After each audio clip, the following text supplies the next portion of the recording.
Boa tarde a todos. Declaro aberta a audiência pública do segundo quadrimestre de 2023, devidamente marcada para a prestação de contas dos serviços prestados na área da saúde no município de Pereiras. Convido, então, o senhor Gregório Pololi, secretário da Saúde da Prefeitura Municipal de Pereiras, para que faça a sua explanação.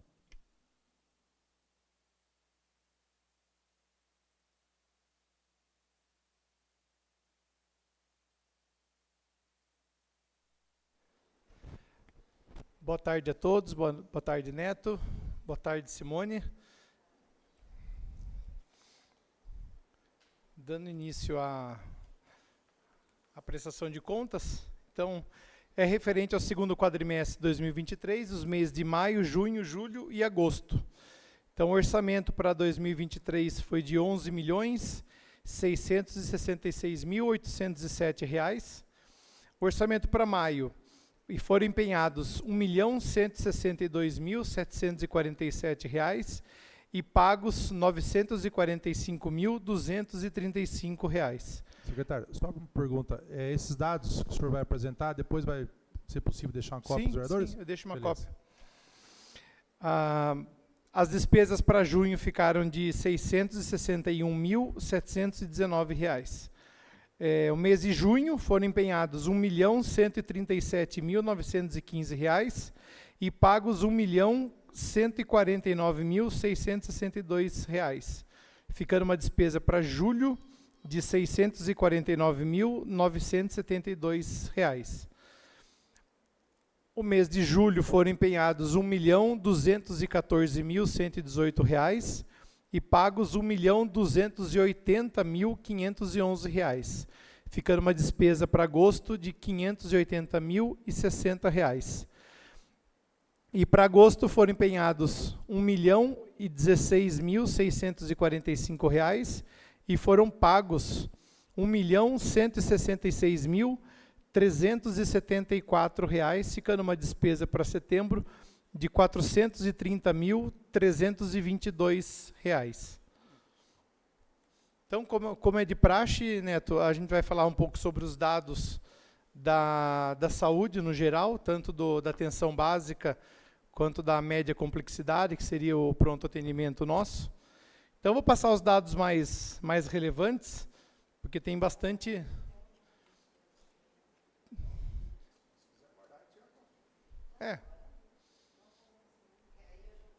Não, tá.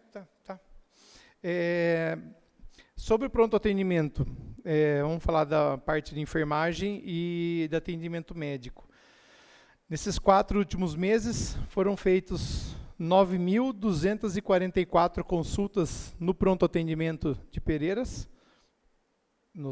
de segunda a segunda, né? E a parte de enfermagem, 7.356 atendimentos no geral. Em relação à atenção básica nossa, vou passar os dados gerais mesmo, algumas coisas específicas, se vocês quiserem saber ou tiver os dados, eu posso estar fornecendo. Em relação às visitas domiciliares e territorial, não só dos agentes de saúde, mas toda a equipe dos PSFs, totalizaram 11.402 visitas no total. Isso podem ser repetidas as famílias, podem ser repetidas os profissionais. Então, às vezes, o mesmo agente de saúde passou 2, 3 vezes nesse período de tempo, então são contabilizados. Não necessariamente são 11.402 pessoas no total, mesmo porque a gente sabe que o censo de Pereiras deu 9.400, mais ou menos, né? Em relação à vacinação, que é um ponto que eu queria especificar um pouco mais com vocês, no total foram feitas 610 vacinas, no geral, nos postos em Pereiras. Vacinas essas, todos os tipos de vacinas que a gente faz no município, na rede. Isso, dos 4 últimos meses. Então, é pouco, se a gente for pensar em número de habitantes, as metas que a gente tem, 610 vacinas. Tem discriminado isso, os 3 PSFs. Daí tem PSF1, 256, PSF2, 168 e PSF3, 186, que daí totalizam 610 vacinas. A gente sabe que tem algumas vacinas que não são obrigatórias, né? Vacina de gripe não é obrigatória, de Covid nem toca mais no assunto, tanto que a distribuição de vacinas para nós agora já diminuiu drasticamente porque não está tendo procura. A gente sabe que o Covid vai continuar existindo, tem alguns casos, mas muito poucos casos. Algumas pessoas vieram me falar sobre a saúde de Conchas, que acho que tem uma portaria, alguma coisa do prefeito lá, agora voltando a exigir máscara no hospital, em Conchas. É uma medida preventiva, legal, parabéns pela iniciativa deles, mas a gente já sentou e conversou sobre isso aqui no município de Pereiras, ainda não temos esse alarde de voltar a usar máscara dentro do posto de saúde. Teoricamente, ainda continuaria obrigatório, mas a gente sabe que 2 anos e meio usando máscara, os números de casos estão muito baixos, e a gente está acompanhando. A hora que a gente vê que realmente está começando a preocupar, a gente vai voltar a exigir o uso de máscara dentro dos estabelecimentos de saúde. Que a gente sabe que pouquíssimas pessoas hoje usam máscara, eu me incluo fora dessa também, quase todo mundo praticamente hoje não está usando mais máscara. Mas a gente tem a vacina do Covid e tudo mais, só que agora a gente tem dias específicos, aí as pessoas que quiserem maiores informações, só procurar o posto de saúde, porque a gente está vacinando em dias específicos para não perder doses. Então, tem dia específico para criança, tem dia específico para adulto, teste do pezinho e tudo mais. Então, eu peço que quem tenha qualquer dúvida em relação à vacina, pode procurar a enfermeira do seu posto de saúde, que ela vai saber das orientações necessárias. 256, o PSF2, 168, o PSF3, 186. Isso. Aí, dos últimos 4 meses, em relação ao resumo da produção nossa, que dentro do PEC, que é o Prontuário Eletrônico do Cidadão, que nós usamos na atenção básica, ele já dá todo o relatório. Então, todos os procedimentos hoje na saúde são lançados em sistema, e aqui é um extrato só. Então, foram feitos 1.180 cadastros de domicílios, aí cadastros individuais dentro desses municípios, 3.656. Isso inclui pessoas que mudaram de endereço, pessoas que saíram da cidade ou vieram mudar para a cidade e tudo mais. Procedimentos individualizados nos 3 PSFs, nos últimos 4 meses, foi um total de 8.260 procedimentos. Então, isso vai desde uma visita domiciliar, até um atendimento médico, até curativos, vacina, tudo que o PSF faz, no geral. Então, é bastante coisa, se a gente for pensar que são 3 PSFs dentro da cidade. Aí eu tenho esmiuçado por PSF, daí eu vou deixar os dados para vocês, mas é um parâmetro geral, não vai mudar muito de um PSF para outro, porque o PSF1, que é o central nosso, é a maior área populacional que nós temos na cidade. Então, dá uma média de 4.000 habitantes. Aí o PSF2 e 3 são mais ou menos equivalentes, 3.000 e alguma coisa habitantes cadastrados. Então, não é tanta diferença assim de um para outro. Atendimento odontológico. Aí, todos os procedimentos de odontologia que a gente faz. Foram, nesses últimos 4 meses, 1.097 atendimentos no geral. Por que esse número elevado? Porque agora nós temos a doutora Daniela, que entrou no concurso com a gente, no último concurso que teve, acho que já faz uns 4 meses que ela está com nós, e ela tem feito um serviço um pouquinho diferenciado em relação ao que sempre foi feito em Pereiras. Então, sempre em Pereiras foi feito somente o atendimento, tanto no posto de saúde quanto na escola. Hoje ela faz um trabalho preventivo de câncer de boca, então ela faz atendimento nos PSFs, ela faz atendimento das gestantes no PSF, então não é porque é dentista que tem que estar dentro do consultório dentário. Ela pode estar num simples consultório médico e fazer esse primeiro atendimento. Então ela passa instruções, conversa com o paciente sobre higiene bucal e prevenção de câncer de boca. Então ela está fazendo esse serviço. além de participação nas ações rurais. Hoje, lá no bairro do Jacaré, ela esteve presente. Então, do mesmo jeito que a gente está levando médico, enfermeira, ginecologista, a dentista também está participando na zona rural. Óbvio, lá não é o ambiente adequado para se fazer uma avaliação bucal, mas um simples bate-papo com a dentista já é válido no ponto de prevenção de qualquer outra doença de boca. Obrigado. Em relação aos atendimentos, os atendimentos de nível superior, deixa só... Isso, aí tem relatório de atendimento e relatório de procedimentos, que daí os atendimentos seriam atendimentos médicos e de enfermagem, de ensino superior, e os procedimentos realizados. Então, os atendimentos, no geral, deram 4.821 atendimentos para 8.260 procedimentos. Então, acho que é bem claro aí a diferença de atendimento e procedimento, né? Às vezes, nenhum atendimento são realizados mais de um procedimento de enfermagem. Isso. Aí depois eu vou deixar para os vereadores aqui o relatório consolidado. Aqui daí tem situações de moradia, saneamento, que acho que não veio muito ao caso, situações de rua, pessoas com deficiência, faixa etária da população, a gente tem tudo isso cadastrado aqui no sistema nosso. Então, tem bastante dados aqui, a gente consegue extrair exatamente a população de faixa etária e tudo mais que a gente precisa.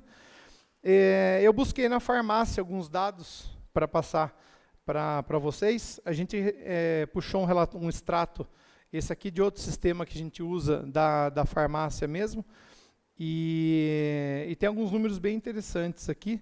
Então, em relação a maio, foram dispensados no total de 43.221, vamos colocar assim, medicamentos no geral. Isso inclui cápsula, suspensão, frasco, então 43.291. Isso aqui é tudo, cada remédio que é dispensado, a Manuela na farmácia, ela precisa pegar o cartão SUS da pessoa, tudo mais, então é tudo lançado em sistema. Então aqui a gente tem a quantidade por medicamento depois do que foi dispensado e tudo mais. Aí em junho deu um número de 38.283 medicamentos no geral. 38.283. Em julho, decorrente das férias da Manuela, daí obviamente deu um número um pouco menor, 16.336, que depois foi compensado esse número em agosto, quando ela voltou, retornou de férias, que foi para 62.583 medicamentos no geral. Então, se a gente somar os dois e dividir, vai dar média mais ou menos aí que a gente dispensa no mês, 40 mil, 40 e poucos, 38, por aí. Óbvio, às vezes nem todos ficam contentes, que passam no médico, e aí a hora que vai passar na farmácia, buscar o medicamento, às vezes tem, às vezes não tem. Infelizmente, o que tem acontecido muito, que eu tenho acompanhado de perto junto com a Manuela, a falta de conhecimento de pessoas que pegam medicamentos do alto custo, que é do componente especializado, na verdade, que a gente chama popularmente alto custo. A falta de conhecimento das pessoas. Por quê? Explicar, aproveitar o espaço aberto para a população. Nós, município de Pereiras, somos só uma ponte entre o munícipe e a Secretaria de Saúde do Estado, que fornece esse medicamento do alto custo. Quando a gente fala alto custo, não necessariamente é um medicamento de valor alto, mas é que é um uso contínuo por longa duração. Então, tem medicamentos de alto custo que custa R$12 na farmácia, mas tem medicamento de alto custo que custa mais de R$1.000. Então, não é o valor em si, mas é a quantidade de tempo que vai tomar e tudo mais. Qual é a função nossa perante a município? Teoricamente, nenhuma em relação ao alto custo. A gente poderia simplesmente, o paciente passou no médico da Unesp, ele prescreveu um medicamento de alto custo, orientar o paciente a procurar a farmácia lá da Unesp e ele dar entrada lá. Mas para a gente não deslocar o nosso munícipe daqui para a Unesp, só para fazer isso, a Manuela, farmacêutica, ela acaba pegando toda a documentação em mãos. E aí ela já sabe, é padrão isso daí, é componente padronizado do Estado de São Paulo, tem uma série de documentos a serem preenchidos. É uma burocracia? É uma burocracia enorme, mas não é da parte nossa, do município, é da Secretaria de Saúde do Estado, que vem do Ministério da Saúde. Então, ela só reúne toda a documentação. Então, ela vai apontar para o paciente, ó, esse exame já venceu, precisa fazer outro, ó, eu preciso do laudo, eu preciso da receita. E a grande maioria desses medicamentos são médicos da Unesp que prescreveram. O médico nosso não pode, só fazer a receita. Quem faz a receita é o médico prescritor. O médico nosso, às vezes, nem sabe qual o tratamento que essa pessoa está fazendo, por exemplo, na gastro, lá na Unesp.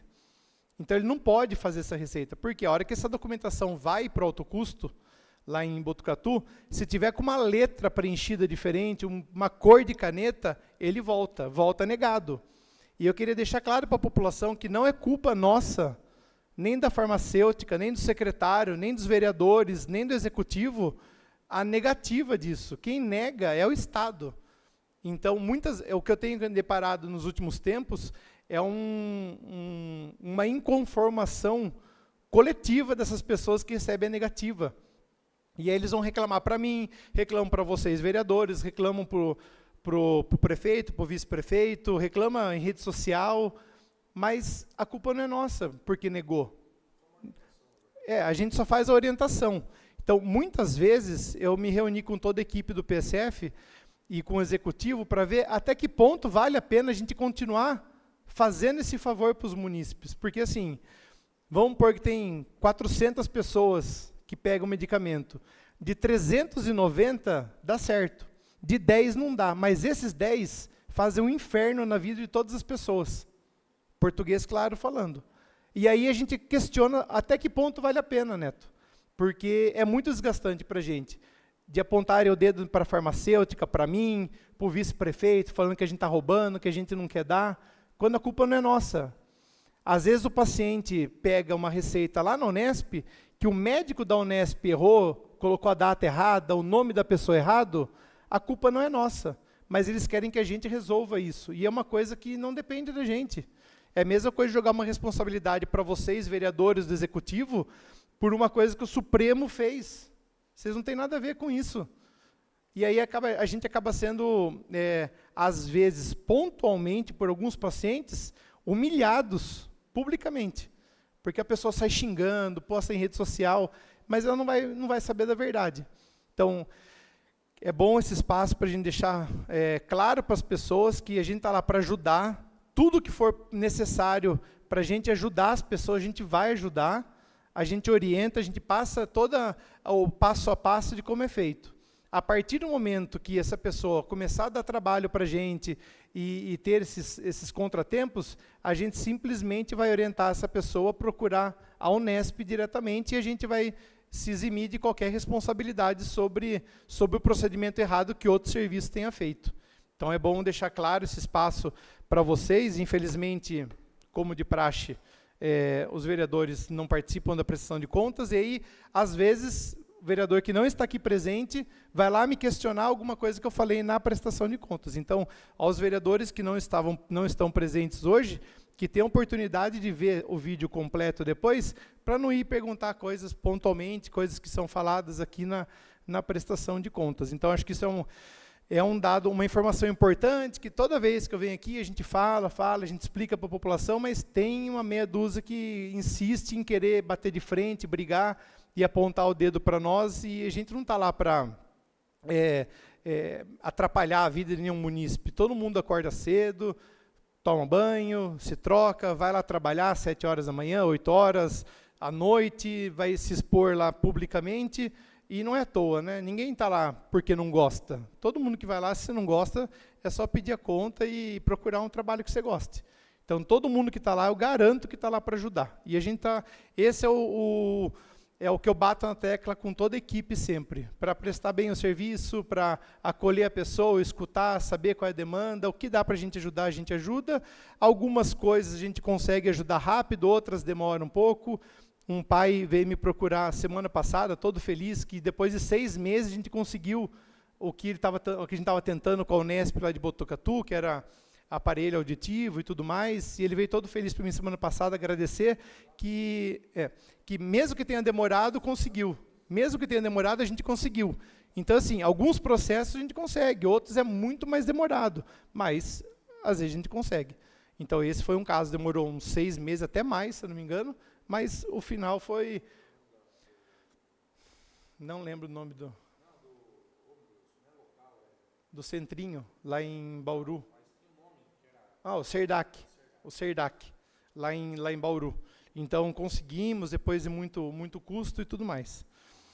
E aí, outros dados que eu tenho aqui também, nós viemos aqui com toda a equipe de saúde mental, né? Então, como agora a gente está lançando tudo a partir de julho, a gente começou a lançar toda a parte de saúde mental também das psicólogas no prontuário eletrônico. Então, a gente já tem os dados da psicologia, somente dos últimos 2 meses foram feitos 263 atendimentos das psicólogas, nos últimos 2 meses, que é o que a gente tem série histórica registrada. Depois vocês vão ver na planilha, está zerado o mês de maio e junho, porque a gente começou a alimentar o sistema somente em julho. E aí 263 atendimentos nesses 2 meses é muito atendimento. Infelizmente, alguns casos a gente acolhe a pessoa, faz todo o atendimento com psicólogo, psiquiatra, aí a pessoa quer internação, a gente manda para internação, a hora que sai a vaga, a pessoa fala que não quer ir mais, por N motivos. Isso acaba desgastando muito a equipe, porque a gente despende de tempo, um tempo enorme para conseguir vaga, e liga num lugar, liga no outro, e aí a hora que a gente consegue, ou a pessoa, ou alguém da família, não quer mais que a pessoa vá para aquele lugar. Assim, se tratar de SUS, infelizmente, nós não temos muito poder de escolha. A gente não pode falar assim, um paciente cardíaco que passa com a gente, fala assim, não, eu quero ir no Dante Pazanese, em São Paulo, que é o melhor centro de cardiologia da América Latina. Infelizmente, a gente não tem esse poder de escolha. Quando sai alguma vaga, vai sair para a Unesp. Então, é o mesmo caso para internações de psiquiatria ou de álcool e drogas. Não vai fugir muito do que é a nossa referência, que é ou o CAPS, o Cantídio lá em Botucatu, ou Teresa Perlatti. E aí a gente se deparou recentemente com alguns casos que a pessoa falou, inclusive para mim, a familiar falou, se for para ir lá eu não quero, então vou falar com o prefeito. Assim, é o que o SUS oferece. A gente busca o que o SUS oferece. Então, infelizmente, a gente não tem esse leque de opções para dar para o paciente. E aí acaba acontecendo algumas situações desagradáveis que a pessoa quer escolher para onde vai, ser internado. Óbvio, se a gente tivesse poder de escolha, a gente faria, mas infelizmente nós não temos. E, basicamente, dos dados que eu tenho para passar são esses. Se tiver algum questionamento.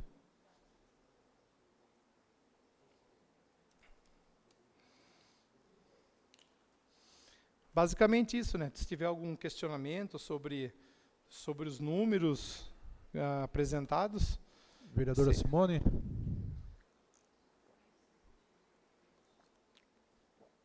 Oi. Boa tarde, Gregório.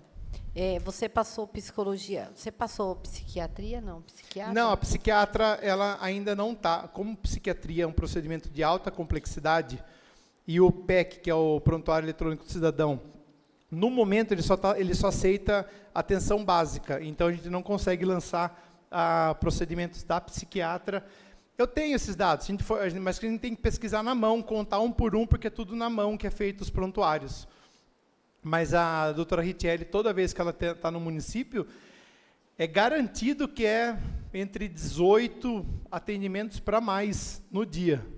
Então, se ela vem 6 vezes no mês, é só fazer essa conta, mais ou menos. Ela vem toda quinta-feira e algumas quartas-feiras. Na semana passada, ela veio na quarta, quinta e sexta, porque ela não ia estar podendo vir essa semana, que ela já tinha compromisso pré-agendado. Então, ela veio quarta, quinta e sexta semana passada. Na quarta-feira, inclusive, nós fomos numa ação do Setembro Amarelo lá no Egildo. A equipe de saúde mental foi de manhã, Foram duas palestras de manhã, 2 à tarde, se eu não me engano, 1 à noite ou 2, não me lembro. Que foram feitas, então, todos os alunos do Egildo receberam a palestra sobre o Setembro Amarelo, e logo após a palestra teve um bate-papo. Os alunos que quisessem conversar com as psicólogas ou com a psiquiatra, elas se estenderam o horário lá e ficaram. Então, a Richelle, na quarta-feira passada, basicamente, no consultório, ela não fez nenhum atendimento, mas lá no Egildo eu acompanhei as 2 turmas da manhã e as 2 turmas da tarde. Sem exceção nenhuma, no mínimo umas 4, 5 meninas, prioritariamente, mais ou menos, a grande maioria foi isso, as meninas de adolescentes que procuraram ela para conversar. Então, ela meio que fez um atendimento rápido, daí no dia seguinte, na quinta-feira, elas já atenderam, a grande maioria das meninas que elas conversaram na quarta-feira, já atenderam na quinta, inclusive algumas com casos graves que vieram à tona só naquele dia. Então, a gente reforça a importância da parceria com outras secretarias, que no caso foi a Secretaria de Educação, mas é do Estado. Então, agradecer também a ADA que nos acolheu lá, Neto, super bem, aos professores também, todos participativos, mas é importantíssimo porque alguns relatos que foram passados naquele dia, nem os professores, nem os pais, nem a equipe de saúde, ninguém tinha noção que estava acontecendo determinadas coisas com os adolescentes. E aí a gente começou a fazer atendimento, alguns atendimentos já foram feitos, inclusive com os pais dessas crianças, desses adolescentes. Então, assim, a gente estende o atendimento nosso do posto de saúde para as unidades escolares. Hoje teve ação lá no bairro do Jacaré, teve também o Grupo Vida Plena aqui no cinema. Na semana passada também teve ação na Água Choca. Então, assim, periodicamente a gente está mandando as equipes nossas em outros lugares para estarem fazendo esses tipos de atendimento. Quem tem participado e visto em redes sociais vê que a adesão está sendo boa. Hoje eu não tive oportunidade de ir de manhã porque eu simplesmente não tinha carro. As meninas foram lá com os 2 carros do PSF, os 2 carros foram cheios, e aí eu não tinha como ir lá participar, mas eu sei que teve uma boa participação, foi super legal. Cada PSF faz um tipo de ação diferenciada, igual eu falei já lá atrás, quando eu vim aqui, que a gente ia começar com esse projeto, a gente ia fazer algumas ações para ver qual a melhor forma, qual o melhor formato de ação, horários. Então, a gente está testando algumas coisas, a gente já sabe algumas coisas que é bom fazer, algumas coisas que não é. Na semana passada, a doutora Rafaela, ginecologista, não atendeu no posto, mas ela atendeu lá na Água Choca. Teve participação, os munícipes foram lá, participaram. Então, a gente acaba não divulgando tanto previamente as ações nos bairros rurais. Por quê? A gente quer dar exclusividade para os moradores daquela região. Porque o que acontece? Às vezes a fila da ginecologista aqui está grande. E eu escutei isso de 2 pessoas. Pô, se eu soubesse que eu estava na Água Choca, eu tinha pego o carro e tinha ido até a Água Choca para se consultar. Mas daí pode ser que alguém lá da Água Choca não ia conseguir se consultar porque alguém da cidade foi até lá. Então, a gente pede a compreensão das pessoas. Do mesmo jeito que a gente oferta os especialistas aqui na cidade, a gente está tentando mandar os especialistas para as áreas rurais, que a gente sabe que é de difícil acesso. Às vezes não é nem o difícil acesso, é dificuldade de locomoção. A pessoa ou não tem carro, ou não tem, às vezes, dinheiro para colocar combustível no carro e vir para a cidade. Então, a gente acaba não divulgando tanto assim para todo mundo comparecer, porque a gente quer dar a exclusividade para aquela região. Então, quando vai lá na Água Choca, a gente sabe que toda aquela região da Água Choca pode ir, está liberado, todo município que for pode ir, mas a gente pede a compreensão das pessoas que estão nas filas de espera aqui, porque lá nas áreas rurais não é um ambiente adequado para a gente fazer uma consulta realmente de ginecologista. Geralmente é no mesmo salão, uma mesinha separada, reservada. Então, não tem uma maca ginecológica, é mais uma orientação. Se a médica detectar que é alguma coisa mais importante, aí traz para o consultório, que é o que já aconteceu. Então, o pessoal pensa que só porque a ginecologista está lá, que é difícil conseguir vaga com ela, então eu vou no sítio. Mas lá não vai ser uma consulta completa de ginecologia. Não vai dar para coletar um Papa Nicolau, por exemplo, no dia, porque lá não vai ter uma maca para uma por um exame físico adequado, mas é mais a orientação, igual foi falado. Então, a gente tem intensificado muito essas ações na área rural, basicamente 2 a 3 vezes no mês a gente está indo em bairros distintos, mais as ações que a gente faz aqui na cidade, o grupo de tabagismo, o grupo de gestante, a gente tem levado as gestantes lá na Santa Casa de Laranjal para conhecer o local do parto, o grupo da gestante em si, os grupos de perdia que a gente faz no posto, o Vida Plena. Então, assim, as atividades estão bem... A gente está com um leque bem diverso de atividades dentro do posto, e qualquer pessoa que tenha maior interesse, é só procurar a unidade de saúde, que as enfermeiras elas têm todo o cronograma na mão do mês seguinte. Então, o mês de outubro a gente já tem mais ou menos o que vai ser feito, as datas. Então, as pessoas podem procurar. Sempre virou o mês, a gente já tem a data de todas as ações que a gente tem na saúde. Daí, conforme for chegando perto das ações, a gente faz a publicação delas. Gregório, você falou da ginecologista, tem a pediatra também, como que está? A pediatra vem toda semana, a ginecologista vem toda semana, a psiquiatra, igual eu falei, toda quinta-feira e 2 quartas-feiras no mês. Cardiologista vem 2 vezes no mês.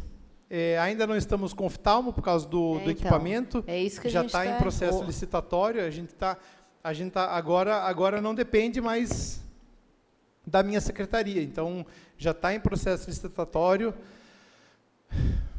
Faz um tempinho que a gente, como foi colocado os equipamentos na licitação, aí, por exemplo, tinham 30 equipamentos. Uma empresa impugnou o item 22. Daí a gente foi lá, trabalhou em cima do item, publicou o edital, daí a mesma empresa vai lá e impugna o item 8. Daí a gente vai lá, trabalha e assim está indo. Um item por item, em vez de eles impugnarem tudo de uma vez, a gente não sabe se é de propósito ou não, mas aí tem todo o trâmite burocrático da licitação. Se é impugnado, a gente tem que contestar, às vezes adequar o item. É igual eu falo, todo mundo aqui dirige todos os dias. E a gente não pode falar que a gente entende de carro. Então, eu não tenho condições nenhuma de falar para um setor de licitação, descrever exatamente o carro. Às vezes a gente descreve, e aí alguma empresa especializada que trabalha com licitações, ele fala, mas esse carro você está favorecendo essa marca. Está direcionando. E às vezes a gente nem sabe que está direcionando. Eu estou falando de carro, mas, por exemplo, computador. Eu trabalho com computador todos os dias. Se você perguntar quantos pixels tem a tela do meu computador, eu não faço a menor ideia. E se eu falar que tem tantos, ele vai falar que eu estou favorecendo a Samsung, porque a LG tem mais ou tem menos. Daí fica complicado. Então, isso é um trâmite chato, mas necessário para ter a legitimidade da licitação, né? Então, acho que isso não é um problema só de Pereiras. Praticamente todas as cidades que eu já conversei tem problema com licitação. A gente já pegou descritivo idêntico de outra prefeitura que foi licitado, eles passaram para a gente o descritivo de um equipamento, a gente pôs para licitar e foi impugnado falando que estava errado. Por que em uma prefeitura deu certo e para a gente não deu, entendeu? E já aconteceu o contrário, de a gente passar itens e ser impugnado em outra cidade. Então, é um trâmite chato, a gente acaba sendo um pouco prejudicado, não 100%, por quê? Bem ou mal, a nossa parte de fila de espera de oftalmo, no começo do ano, a gente praticamente zerou com o ônibus. Então, a previsão é de voltar ao ônibus, acho que em novembro, está pré-agendado, e mesmo assim a nossa fila de espera não está grande, né? Tem uma fila de espera, acumulou-se uma fila de espera, só que a gente recebe bastante vaga na oftalmologia do AME. Então, via de regra, essa fila a gente consegue fazer andar. Agora, tem algumas outras especialidades que aí não é nem nós que estamos com dificuldade, é próprio AME e a Unesp na contratação de um profissional. Se o AME e a Unesp não conseguem contratar um profissional, imagina Pereiras que esse profissional, a gente menos ainda que vai ter, que é o caso de urologia, por exemplo. O pessoal reclama muito que não tem vaga de urologista, realmente não tem. O AME está sem médico urologista já faz mais de 6 meses. porque não consegue contratar. A Secretaria de Saúde do Estado não consegue contratar um médico. Que culpa a gente tem nisso? Se eles que têm o dinheiro não conseguem contratar, a gente acaba pagando um pato por políticas públicas diversas que não tem nada a ver com a gente. Então, na oftalmo, a gente consegue contornar isso com o ônibus da oftalmologia. Então, o que a gente não tem gasto com o médico durante todos esses meses, a hora que vem o ônibus, a gente paga o ônibus com recurso de convênio, que é possível, e a gente praticamente zera essa demanda. Mesma coisa, mamografia, já foi feito pedido novamente para a Secretaria de Saúde do Estado para ter a carreta na mamografia, só que a hora que eu mando minha fila de espera lá, eu tenho 100 e poucas pessoas na fila de espera. Para eles mandarem 600 vagas para a gente, para eles não vale a pena. Eu entendo que para eles não vai valer a pena. Eu moro em Piracicaba, são 4 carretas, se não mudou, são 4 carretas de mamografia que tem na Secretaria de Saúde do Estado, do programa Mulheres de Peito. Uma está em Piracicaba, esse mês. Se você passar lá e ver a fila de gente que tem, é enorme. Mas a gente está falando de uma cidade de 400 mil habitantes. Eu não faço a menor ideia qual é a fila de espera em Piracicaba para mamografia. Mas a minha mãe, sempre que precisou de mamografia lá, ela demorava em torno de 2 meses, mais ou menos, para conseguir fazer. Então, eu acho que a fila não deve ser tão absurda assim.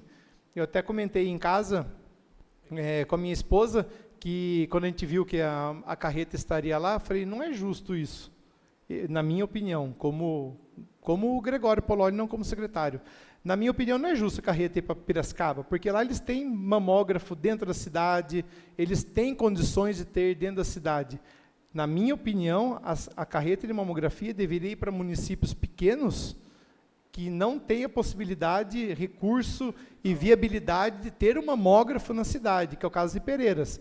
A gente até teria espaço lá no pronto atendimento, igual a gente tem no raio-x hoje, a sala do lado é o conforto da enfermagem, que é uma salinha pequenininha. Lá cabe um mamógrafo. Mas quanto custa esse mamógrafo para eu manter por mês?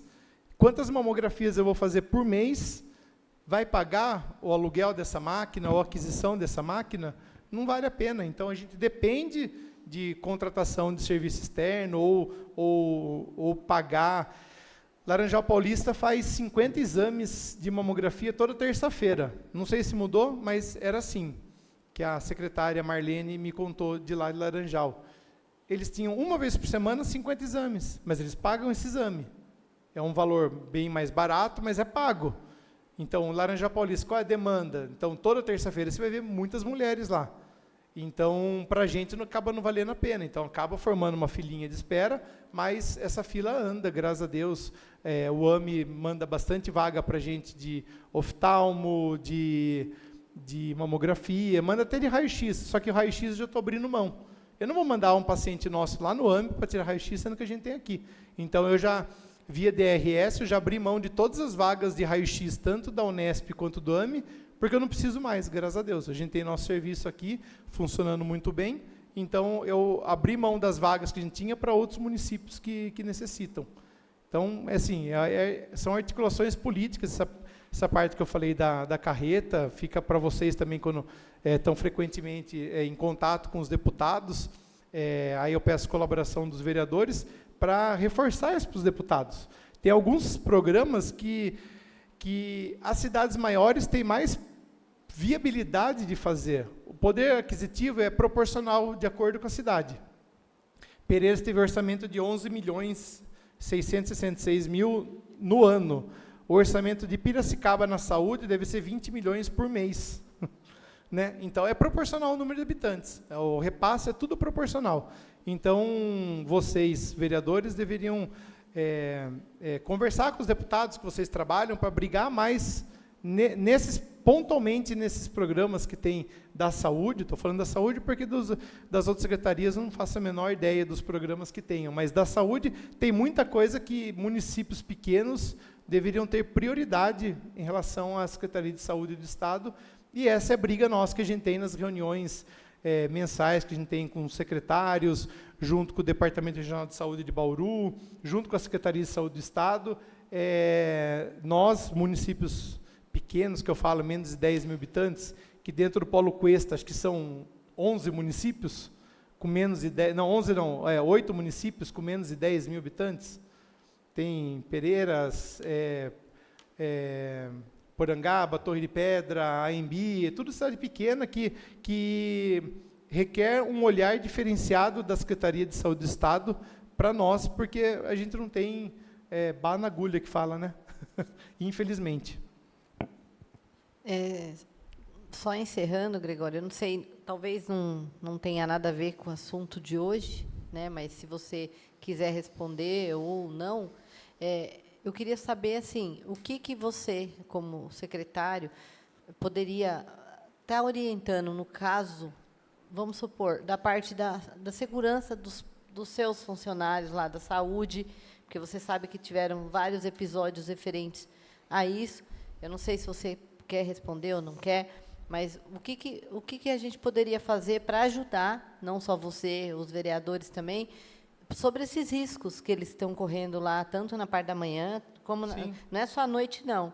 Sim. À noite, claro, é mais propício no horário, mas pela parte da manhã, porque, afinal, eles estão trabalhando, e o que você poderia estar falando, né? Que isso aqui vai estar muita gente escutando. A gente falou até na última sessão muito sobre isso, e eu queria que você, eu não sei, se você quiser responder sobre esse assunto. Tivemos um episódio recente lá de 4, 5 pessoas embriagadas e tudo mais. E, lógico, teve um contratempo lá.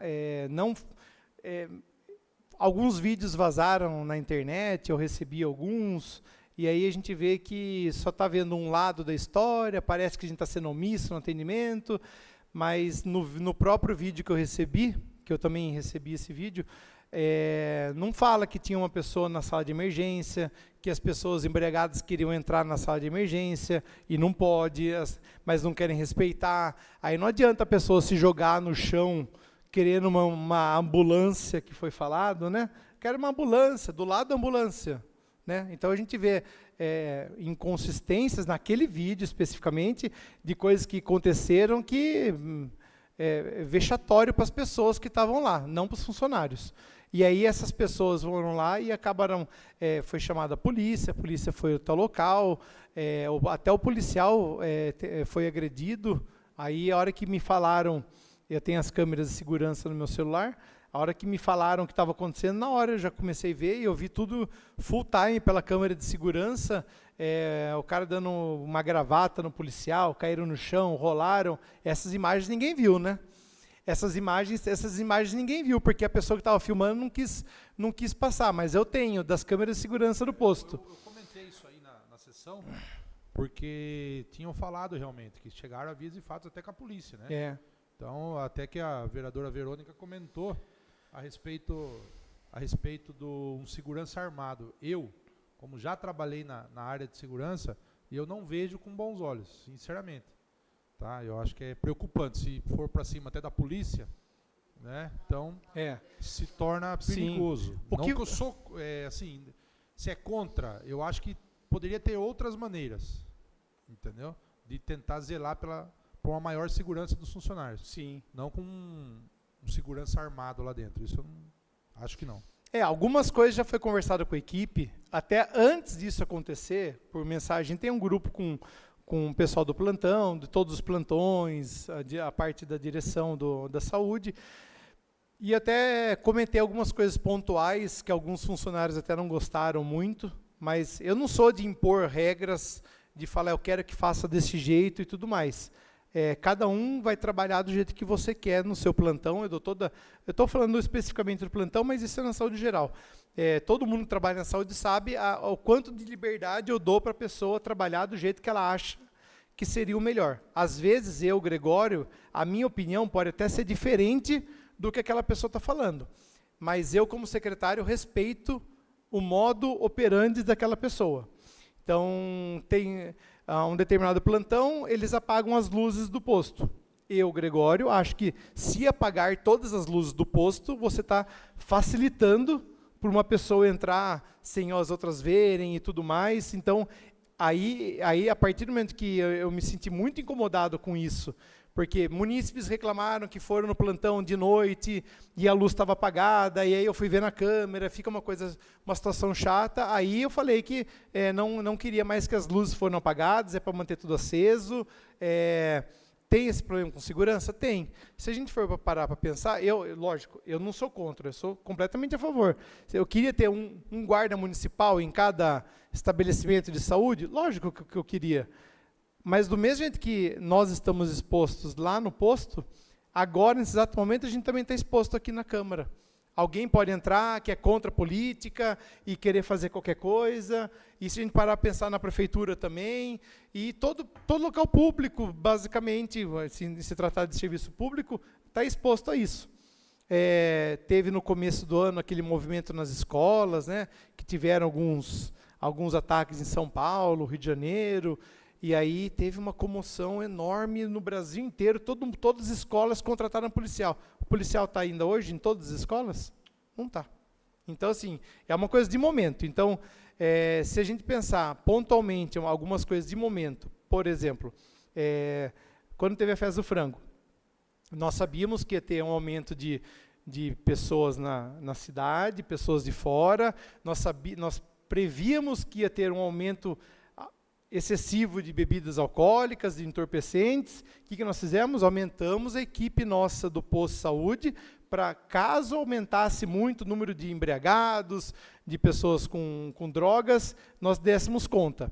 Então, o que a gente pode parar para pensar numa eventualidade é alguma coisa final de semana, porque tem mais festas, o pessoal sai para beber, geralmente essas confusões são de final de semana, porque a gente for parar, infelizmente, eu como secretário, eu preciso ver o lado do custo, né, junto com o executivo.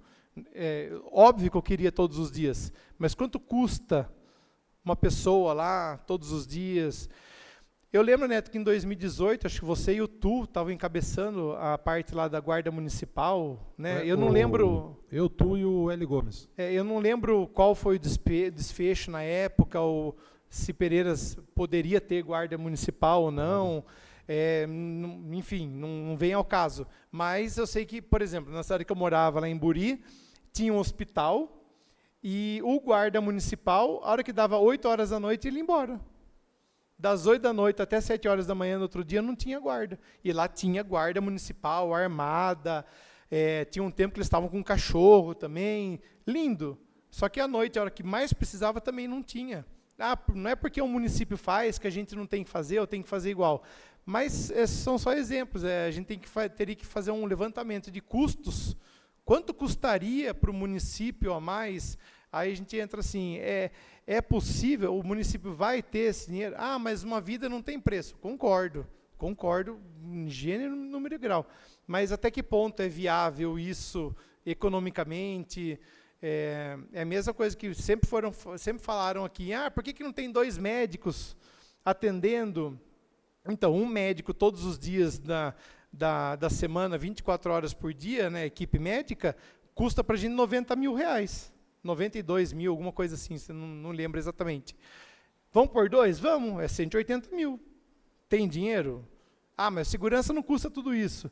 Mas eu acho, chutando baixo, que colocar uma equipe de segurança, pelo menos à noite, no plantão da noite, vai aumentar e vai custar para os cofres do município uns 10 mil, 15 mil, por aí. Uma segurança legalizada, com certeza. Porque não é simplesmente contratar uma pessoa e deixar lá. Tem que ser uma pessoa com formação, de guarda. Na verdade, essa pessoa também está correndo risco. Também. Se acontece alguma coisa com essa pessoa também, a família também tem as suas reclamações a fazer. É complicado, é um negócio bem complexo. É guarda. Eu acho que custaria mais ou menos em torno disso. A gente já mudou algumas coisas dentro do posto de saúde. Antes a gente não tinha... A recepcionista era até 10 horas da noite. Hoje a gente tem recepcionista... uma turma entra às 7 horas da manhã e sai às 5 da tarde. A outra entra às 5 da tarde e sai às 5 horas da manhã. Então, vamos dizer bem, na recepção fica sem ninguém só das 5 da manhã às 7 da manhã, que é o menor fluxo que existe dentro do posto de saúde entre 5 e 7 da manhã. Tem atendimento? Tem, tem, lógico que tem. Mas previsível. É uma hora calculada que a gente conseguiu deixar sem, a gente não tem 24 horas por dia, mas pelo menos todos os dias da semana a gente tem recepção, pelo menos a madrugada toda junto lá, que antes, se a gente for pensar, há 4 meses atrás, acho, não ficava ninguém. Era 10 horas da noite, meia-noite, ia embora e ficava sem ninguém. Então, pelo menos, a gente já tem, isso já inibe, de certa forma, da pessoa saber que vai chegar lá e vai ter uma pessoa na recepção, na frente do computador, te esperando. Antigamente, não. Antigamente, sabia que estava correria, a enfermeira estava para um lado, o médico no outro, auxiliar, daí a pessoa podia tentar entrar e qualquer coisa. Então, isso já foi uma medida de segurança, indiretamente, e, infelizmente, esses percalços vão acontecer. Essas mesmas pessoas que causaram tumulto no posto de saúde, no mesmo dia, na hora do almoço, estavam na prefeitura causando o mesmo tumulto. Né? Estavam lá gritando, queriam entrar na prefeitura, estavam se identificando como candidatos a prefeito. Né? Jornalistas. Jornalista que queria, e era nítido que não era nada daquilo.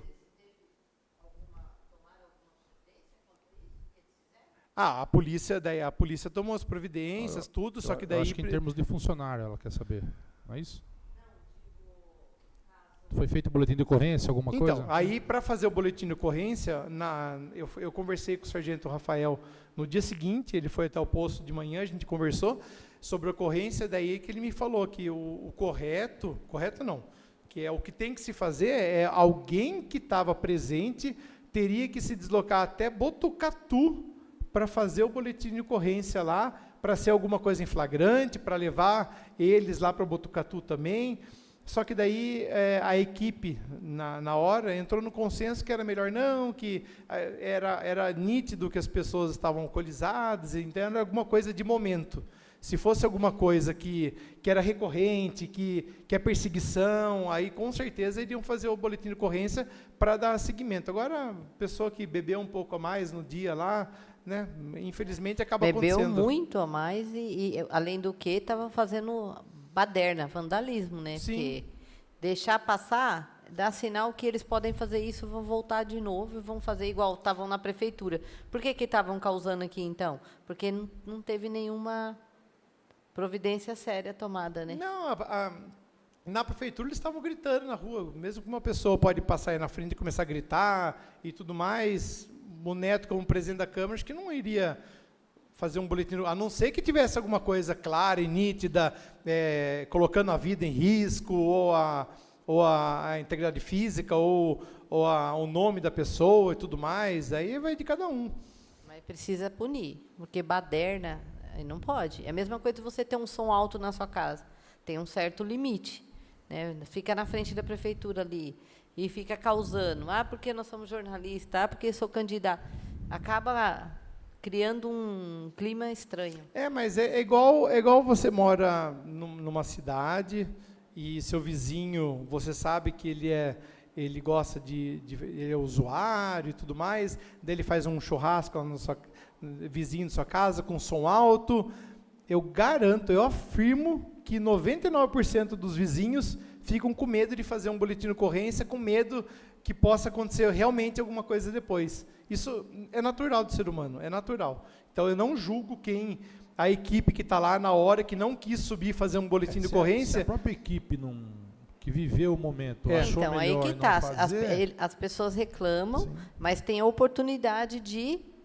eu não posso, eu como secretário não posso obrigar a fazer um boletim de ocorrência das pessoas que estavam lá. Eu perguntei para o sargento se eu poderia estar abrindo o boletim de ocorrência.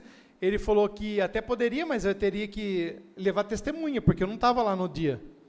Então, quem abre o boletim de ocorrência é quem está presenciando. Mas tem as imagens. Sim, mas daí, já seria mas daí eu preciso respeitar a vontade da equipe. Se a equipe no momento não quis, foi conversado. Na hora já conversei com a equipe, o Osmar também entrou em contato, a polícia foi lá. Se a equipe na hora mesmo e no dia seguinte não quis tomar nenhuma providência legal, quem sou eu para exigir alguma coisa? Mas é bom você falar, porque muitas vezes as pessoas estão julgando, ficam falando, mas não sabem que até mesmo a equipe que não quis Sim. Entendeu? Então, fica Eu difícil, né? escutei muito falatório na cidade que o médico foi agredido, saiu sangrando, que a enfermeira foi agredida.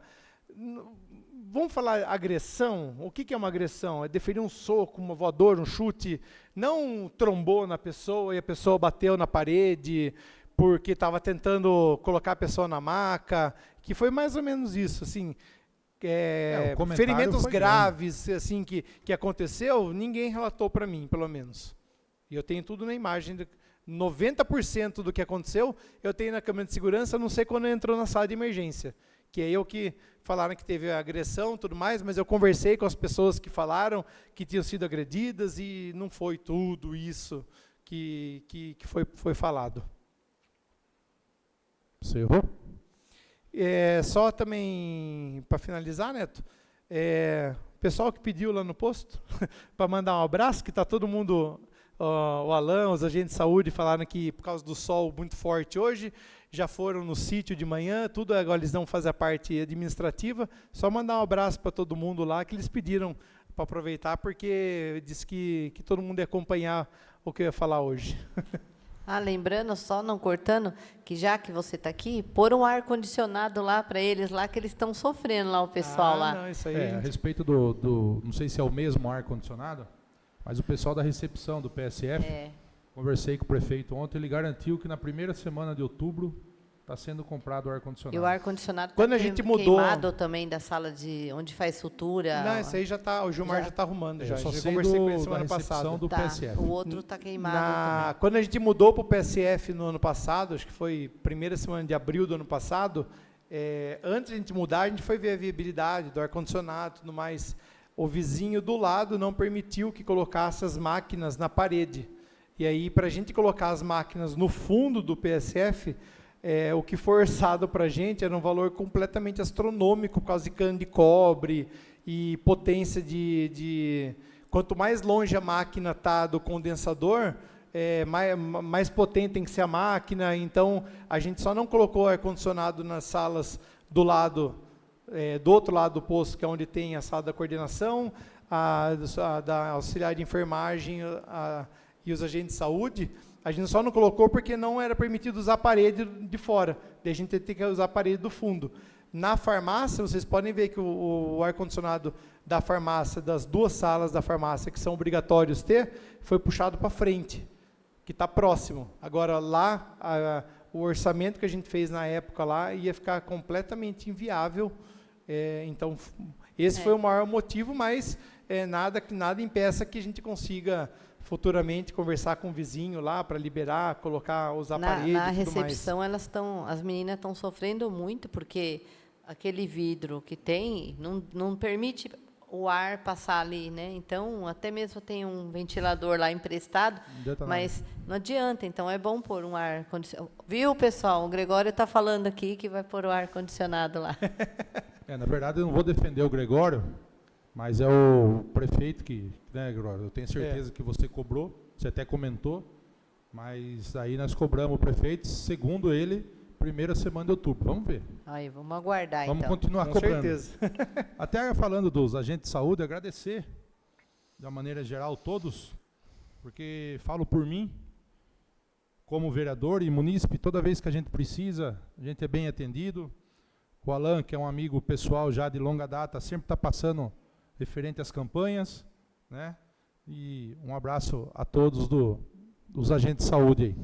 Na primeira semana agora de outubro, a gente vai fazer uma mini solenidade lá no posto, porque todos já receberam o diploma do técnico de agente de saúde que eles fizeram, que o Ministério da Saúde, eu já tinha falado isso na outra oportunidade que eu vim aqui, o Ministério da Saúde forneceu para eles uma formação técnica gratuitamente. Então, igual eu falei da outra vez, eu falei assim, muitas pessoas falam que o agente de saúde fica muito no computador, foi até questionado aqui para mim, mas por que tem que ser no horário de trabalho? Porque o Ministério da Saúde paga o salário deles, dos agentes de saúde, ele deu de graça o curso, então teria que ser feito isso em horário de trabalho. Todos já finalizaram o curso, já receberam diploma. Pedi hoje para o pessoal mandar para a Isabela, para ela estar começando a imprimir tudo, aí na primeira semana de outubro a gente vai fazer uma festinha de entrega para eles, e aí a gente comunica para a população algumas pequenas mudanças que vão ter em relação ao agente de saúde, mas pode ter certeza que são mudanças benéficas para a população inteira, no geral, porque a partir do momento que o agente de saúde ele se forma como técnico agente de saúde, aí ele vai estar habilitado a aferir uma pressão na casa, a ver a glicemia da pessoa, a saturação, já foram treinados devidamente na teoria, na prática com isso. Então, na hora da visita domiciliar, ele vai estar com o aparelhinho de pressão na mão, a glicemia, então ele vai estar podendo fazer todos esses procedimentos, não como um auxiliar de enfermagem, um enfermeiro, mas algumas coisas que antigamente só auxiliar poderia, os agentes de saúde também vão poder. Então, na hora da visita, vai ter um plus a mais aí nas visitas domiciliares, tanto na cidade quanto no sítio. E a casa está à disposição, secretário? Só terminando, Gregório, lembrando também aquela sala que é onde toma a medicação, soro, ali também é impossível ficar. Ali não tem, tinha uma pessoa tomando, ela falou que estava passando mal, mas também era tão abafado que não tinha como, não tem um local para, né? Até acho que não sei se eu falei com você, que ali também seria bom ter um ar condicionado. Vamos ver se chega alguma, quem sabe uma emenda aí, a gente possa. A emenda impositiva, os 50% lá de todos os vereadores, eu até destinei para a gente fazer a troca da fiação elétrica inteira do posto de saúde, porque hoje, se a gente colocar ar-condicionado em todas as salas, não aguenta. Não aguenta. Já agora diminuiu um pouco, porque a gente já fez algumas alterações, junto com o Marquinhos, com o William, no decorrer dos meses, mas eu afirmo para vocês que não aguenta.